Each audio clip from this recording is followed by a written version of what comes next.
Hello friends, welcome back. I am Raju stock analysis में आपका स्वागत है। आज हम आपके सामने चार कंपनियों का एनालिसिस करने वाले हैं।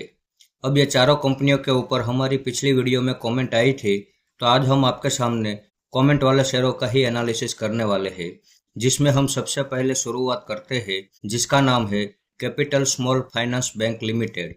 अब इसका फंडामेंटल में शेयर होल्डिंग पैटर्न हम देखें तो पब्लिक के पास 53% जितनी होल्डिंग हमें यहाँ पे नजर आ रही है।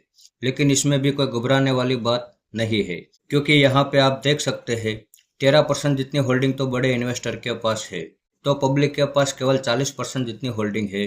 डीआईएस के पास 27% जितनी होल्डिंग है। एफआईएस के पास 0.59% की होल्डिंग है और बाकी की सारी होल्डिंग प्रमोटर के पास मौजूद है। इसके आगे इसकी बैलेंस शीट हम देखें तो इस कंपनी के ऊपर 499 करोड़ का कर्ज है। उसके सामने रिजर्व हम देखें तो इस कंपनी के पास 1416 करोड़ का रिजर्व है। अब 2018 से लेकर अब तक का रिजर्व का डेटा आप यहाँ पे देख सकते हैं। हर साल इस कंपनी में रिजर्व बढ़कर ही आ रहा है, तो इस हिसाब से इनकी बैलेंस शीट काफी मजबूत और दमदार है। इसके आगे प्रॉफिट एंड लॉस सेगमेंट में हम देखें तो ईयर ऑन ईयर ये कंपनी कंपलसरी प्रॉफिट कर रही है और हर साल इस कंपनी में प्रॉफिट करने की क्षमता भी बढ़ रही है। और इस साल इस कंपनी ने जो प्रॉफिट किया है वो अब तक की हिस्ट्री में सबसे हाईएस्ट प्रॉफिट है। साथ में यह कंपनी हमें डिविडेंड भी दे रही है। अब 2024 से लेकर अब तक का चार्ट आप देख सकते हैं। 2024 में इसने 470 का ऑल टाइम हाई बनाया था और वहां से गिरावट करते हुए अभी ये 280 रुपये के पास ट्रेड कर रहा है। तो हमें कमेंट करने वाले हमारे व्यूअर्स को हम इतना ही बताना चाहेंगे कि इसका फंडामेंटल तो बहुत ही ज़्यादा पावरफुल और दमदार है। वैल्यूएशन में भी अभी यह सस्ता हो चुका है, लेकिन इसके चार्ट को आप देख लीजिए। जब से ये लिस्ट हुआ है तब से लगातार ये डाउन ट्रेंड में ही चल रहा है। हमें यह कंपनी बड़ी अच्छी लगी, हम भी इस कंपनी में इन्वेस्टमेंट करेंगे, लेकिन अभी नहीं। अभी हम इस कंपनी में वेट एंड वॉच करने वाले हैं। जिस दिन हमें ऐसा लगेगा कि अब इसमें एंट्री लेने का सही समय आ गया है, उस दिन हम इस कंपनी में इन्वेस्टमेंट करेंगे और उस दिन आपके सामने डिटेल से इसका वीडियो बना के आ जाएंगे। आइए तो अब देख लेते हैं हमारा अगला स्टॉक, जिसका नाम है शेषाशायी टेक्नोलॉजीज लिमिटेड। अब इसका फंडामेंटल में शेयर होल्डिंग पैटर्न हम देखें तो पब्लिक के पास 10% जितनी होल्डिंग हमें यहाँ पे नजर आ रही है। डीआईएस के पास 7% जितनी होल्डिंग है। एफआईएस के पास 0.33% की होल्डिंग है और बाकी की सारी होल्डिंग प्रमोटर के पास मौजूद है। इसके आगे इसकी बैलेंस शीट हम देखें तो इस कंपनी के ऊपर 82 करोड़ का कर्ज है। उसके सामने रिजर्व हम देखें तो इस कंपनी के पास 1268 करोड़ का रिजर्व है। अब 2021 से लेकर अब तक का रिजर्व का डेटा भी आप यहाँ पे देख सकते हैं। हर साल इस कंपनी में रिजर्व बढ़कर ही आ रहा है, तो इस हिसाब से इनकी बैलेंस शीट काफी मजबूत और दमदार है। इसके आगे प्रॉफिट एंड लॉस सेगमेंट में हम देखें तो ईयर ऑन ईयर ये कंपनी कंपलसरी प्रॉफिट कर रही है और इस साल इस कंपनी ने जो प्रॉफिट किया है वो अब तक की हिस्ट्री में सबसे हाईएस्ट प्रॉफिट है। और अब तक का डेटा आप देख लीजिए। प्रॉफिट एंड लॉस सेगमेंट में हर साल इस कंपनी में प्रॉफिट करने की क्षमता भी बढ़ रही है। अब 2025 से लेकर अब तक का चार्ट आप यहाँ पे देख सकते हैं। 2025 में इसने 437 का ऑल टाइम हाई बनाया था और वहां से गिरावट करते हुए अभी यह 340 रुपये के पास ट्रेड कर रहा है। तो हमें कमेंट करने वाले हमारे व्यूअर्स को हम इतना बताना चाहेंगे कि इसके फंडामेंटल भी बहुत ही ज्यादा पावरफुल और दमदार है और इसके वैल्यूएशन भी बहुत ही सस्ते है। तो ये कंपनी भी हमें बड़ी अच्छी लगी। इस कंपनी में भी हम इन्वेस्टमेंट करेंगे, लेकिन अभी नहीं, क्योंकि चार्ट में अभी यह नया है। तो अभी हम इसमें वेट एंड वॉच करने वाले हैं और जिस दिन हमें ऐसा लगेगा कि अब इसमें एंट्री लेने का सही समय आ गया है, उस दिन हम इस कंपनी में इन्वेस्टमेंट करेंगे और उस दिन आपके सामने डिटेल से इसका वीडियो बना के आ जाएंगे। आइए तो देख लेते हैं हमारा अगला स्टॉक, जिसका नाम है पनामा पेट्रोकेम लिमिटेड। अब इसके फंडामेंटल में शेयर होल्डिंग पैटर्न हम देखें तो पब्लिक के पास 24% जितनी होल्डिंग हमें यहाँ पे नजर आ रही है, लेकिन उसमें भी आप यहाँ पे देख सकते हैं 6% जितनी होल्डिंग तो बड़े इन्वेस्टर के पास है। तो पब्लिक के पास केवल 18% जितनी होल्डिंग है। डीआईएस के पास 0.67% की होल्डिंग है। एफआईएस के पास 11% जितनी होल्डिंग है और बाकी की सारी होल्डिंग प्रमोटर के पास मौजूद है। इसके आगे इसकी बैलेंस शीट हम देखें तो इस कंपनी के ऊपर 111 करोड़ का कर्ज है। उसके सामने रिजर्व हम देखें तो इस कंपनी के पास 1457 करोड़ का रिजर्व है। अब 2015 से लेकर अब तक का रिजर्व का डेटा भी आप यहाँ पे देख सकते हैं। हर साल इस कंपनी में भी रिजर्व बढ़कर ही आ रहा है, तो इनकी बैलेंस शीट भी काफी मजबूत और दमदार है। इसके आगे प्रॉफिट एंड लॉस सेगमेंट में हम देखें तो ईयर ऑन ईयर ये कंपनी कंपलसरी प्रॉफिट कर रही है, साथ में ये कंपनी हमें डिविडेंड भी दे रही है।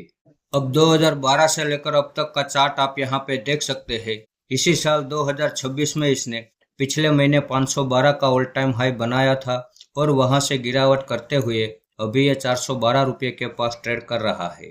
तो हमें कमेंट करने वाले हमारे व्यूवर्स को हम इतना ही बताना चाहेंगे कि इसके फंडामेंटल भी बहुत ही ज़्यादा पावरफुल और दमदार है, लेकिन इसके चार्ट में जो टेक्निकल पैटर्न चल रही है उस टेक्निकल पैटर्न के हिसाब से इसमें ऑल टाइम हाई के पास नहीं, ऑल टाइम हाई से जब अच्छी खासी गिरावट हो तब इसमें इन्वेस्टमेंट करना सही रहेगा। तो जब तक इसमें अच्छी खासी गिरावट नहीं आ जाती तब तक हम इसमें भी वेट एंड वॉच करने वाले हैं। ये कंपनी भी हमें बड़ी अच्छी लगी, लेकिन अभी हम इस कंपनी में इन्वेस्टमेंट नहीं करेंगे। जिस दिन इसमें अच्छी खासी गिरावट आ जाएगी उस दिन हम इस कंपनी में इन्वेस्टमेंट करेंगे और उस दिन आपके सामने डिटेल से इसका वीडियो बना के आ जाएंगे। अब इसका फंडामेंटल चाहे कितने भी बड़े पावरफुल क्यों ना हो, फिर भी हम ऑल टाइम हाई के पास नहीं, ऑल टाइम हाई से जब अच्छी खासी गिरावट होगी तभी हम इस कंपनी में इन्वेस्टमेंट करेंगे। आइए तो अब देख लेते हैं हमारा अगला स्टॉक, जिसका नाम है AWL एग्री बिजनेस लिमिटेड। अब इसके फंडामेंटल में शेयर होल्डिंग पैटर्न हम देखें तो पब्लिक के पास 12% जितनी होल्डिंग हमें यहाँ पे नजर आ रही है। DIS के पास 8% जितनी होल्डिंग है, FIS के पास 21% जितनी होल्डिंग है और बाकी की सारी होल्डिंग प्रमोटर के पास मौजूद है। इसके आगे इसकी बैलेंस शीट हम देखें तो इस कंपनी के ऊपर 1109 करोड़ का कर्ज है। उसके सामने रिजर्व हम देखें तो इस कंपनी के पास 10,311 करोड़ का रिजर्व है। अब 2019 से लेकर अब तक का रिजर्व का डेटा आप यहाँ पे देख सकते हैं। हर साल इस कंपनी में रिजर्व बढ़कर ही आ रहा है, तो इनकी बैलेंस शीट भी काफी मजबूत और दमदार है। इसके आगे प्रॉफिट एंड लॉस सेगमेंट में हम देखें तो ईयर ऑन ईयर ये कंपनी कंपलसरी प्रॉफिट कर रही है। अब 2022 से लेकर अब तक का चार्ट आप यहाँ पे देख सकते हैं। 2022 में इसने 878 का ऑल टाइम हाई बनाया था और वहां से गिरावट करते हुए अभी 180 रुपये के पास ट्रेड कर रहा है।